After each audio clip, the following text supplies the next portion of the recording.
Hey YouTube, Kira Qualia here, bringing you guys my Chronofang deck profile for November 2016. This is probably one of the Gear Chronicle decks that I've been playing the most lately. It's a lot of fun, especially with the new support for the deck. Chrono Tiger Rebellion is really an amazing card with an awesome skill. So without further ado, let's go ahead and jump into the deck profile. Run 4 Chronofang Tiger. It's your main stride unit of the deck. Its effect is GB2, Soul Blast 1. Choose a face down card named Chrono Tiger Rebellion from your G zone, turn face up, and choose a card from your hand and rear guards and bind them face up. When this unit attacks, if you have a heart with Chronofang, you may pay the cost. If you do, this unit gets an extra critical and drive +1 to the end of that battle. And it also gets plus 5,000 for every 2 cards in your bind zone. So the main point of the Chronofang deck is to bind cards in your bind zone, not for time leap, just to keep them there for different abilities. So the fact that it can get power and then an extra critical and drive check makes this must to guard for most decks, because with 4 drive checks, you're guaranteed to hit some triggers most of the time, and an extra critical can really kill your opponent if they let this attack go through. I also run 4 Bind Time Dragon. This card is great for the setup for Chrono Tiger Rebellion. Counterblast 2, Soul Blast 1. Choose a face down name Bind Time from your G zone, turn face up. When it attacks, you may pay the cost. If you do, this unit gets an extra 10,000 and an extra critical. And also, if you have a Gear Beast heart, you can countercharge 2 and soul charge 2. So you set up your soul for Chrono Tiger as well as taking back the counterblast that you used for this card, meaning you basically paid nothing for the card, even giving you an extra card in the soul for other abilities in the deck. And I also run 4 Warp Drive Dragon. With this card, it's basically for your GB2 for Chronofang Tiger, because with GB2 for Chronofang, you grant a free stride cost basically just by placing the card you use in the bind zone. This card allows for sending opponents' units back to the bottom of the deck and for time leaping one of your units. It's probably one of the most beneficial turn 1 flips in the deck. It doesn't require a GB2 or anything like that. Yes, it does take one of your counter blasts and one of your soul blasts, but well worth it just to get more powerful units on the field with this card. And most of the time, it's also what I go to for one of the costs for G-Assist, just because I just need to use it once, and then I'll go into Bind Time and Chronofang most of the time for the rest of the game. And for G-Guardians, I run 3 Uluru, just great because you can deck out very easily in this deck, so Uluru helps to put stuff back for extra shield cost, and 1 Pandora Chimera, just because it is really good when your opponent only has 1 card in the back row. A Counterblast to 1 will put that unit on the bottom of the deck, taking care of cards that require a boost to get off effects. And for the main deck, I run 4 Chronofang Tiger. Your main grade 3 of the deck, it's got an effect of when it's placed on Vanguard, you choose a card from your hand and bind it. If you do, your opponent puts one of their rear guards to the bottom of the deck and then searches a unit for a grade -2 from their deck and calls it to rear.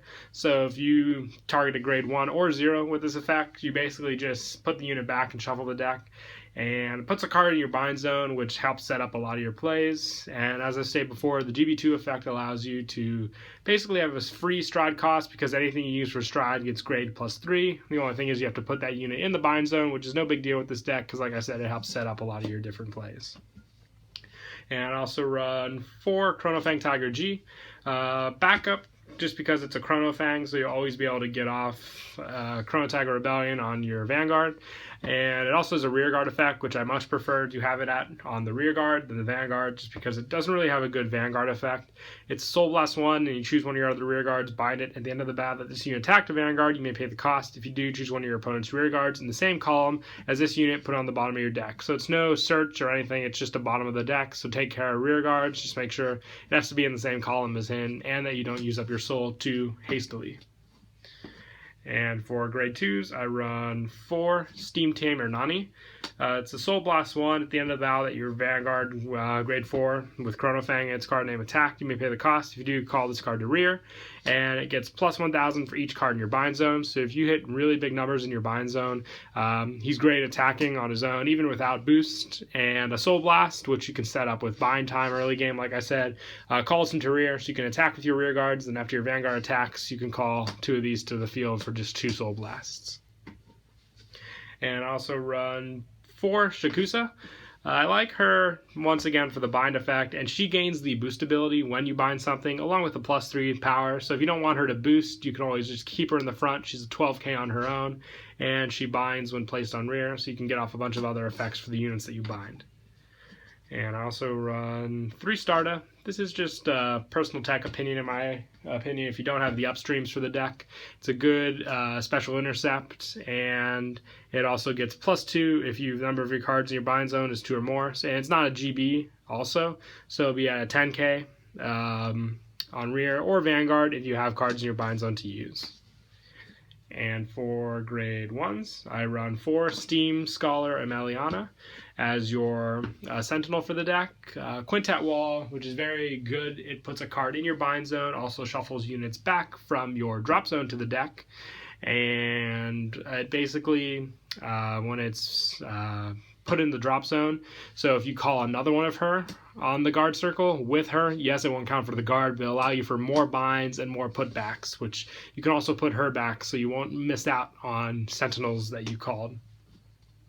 And I also run 3 Steam Breath Dragons just for the extra assistance with striding.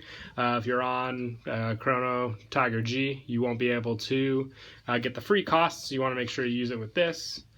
And I also run 3 Lassina Bell. When you bind her, you can choose one of your opponent's grade 1 or less rear guards and put it on the bottom of his or her deck. So make use of the bind effect with all your other units with her, gaining that ability. It just has to be on rear guard with her, remember that. You won't be able to do it if you use her from hand. And I also run 2 Stay Maiden Malems. You can use her to attack and she'll get +4, and then when you put her back, she'll gain the ability you call grade 0 to rear, so you can call your Hollow Critical that you run in the deck for Chronofang, which I'll get to that in a second. And I also run 2 Eminbara. With her, you counterblast 1 if you have a Vanguard or Chronofang. If you do, call this card to rear. And then you may choose one of your opponent's rear guards. If you do, return to his or her deck and search for a grade that's -1. It's an optional effect to do this. Your opponent picks if they want to or not. But easy call to rear if you got her in the bind zone just for a counterblast of 1. And for grade 0s, I run 1 Chrono Tiger.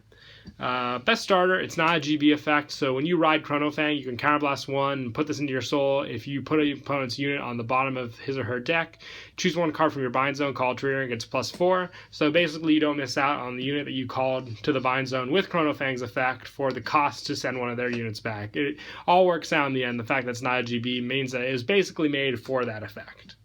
And I also run 4 Night Barking Gear Tabby. It's the Hollow Critical for Chronofang. The only thing with this one is it has to be called to the bind zone from rear, then you put it into the soul, +5 and draw a card.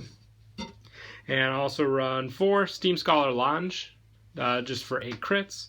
4 Uwatars. When it's bound from rear guard, you put it back to the bottom of your deck, draw 2 cards, then put 1 card from your hand back into your deck, so it's good draw power, reshuffle your stands. And 4 Uluru for the perfect guard. So yeah, that's it for the deck profile. I hope you guys enjoyed. Please don't forget to like and subscribe, and Kira Qualia out.